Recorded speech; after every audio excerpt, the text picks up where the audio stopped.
Dubai city बिलकुलच safe नाही आहे. तिथं मुली राहू शकतात की नाहीत असे बरेचसे कमेंट्स येत होते आणि तुम्ही इकडे यायचं कारण ते तर नाही आहे ना, असंही मला सोबत विचारलं जात होतं. आम्ही इकडे का आलो ह्याचं रिझन तर मी यूट्यूबवरती पोस्ट केलेलंच आहे. दुसरी गोष्ट म्हणजे दुबई सेफ आहे की नाही, तर तिथं 1.5 वर्ष मी राहिलेले आहे. इंडियामध्ये पण राहिलेलं आहे.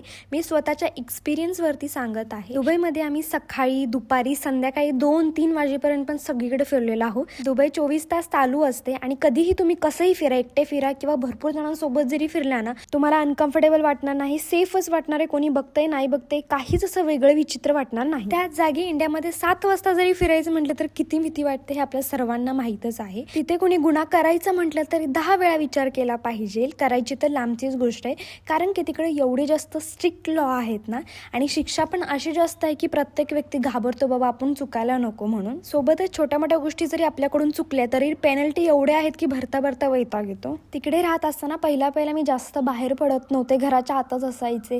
सेफ आहे की नाही हा पण प्रश्न असायचा, पण जसं तसं मी एक्सप्लोर करायला लागल्या गोष्टी, त्यानंतर मी हळूहळू बाहेर पडायला लागले.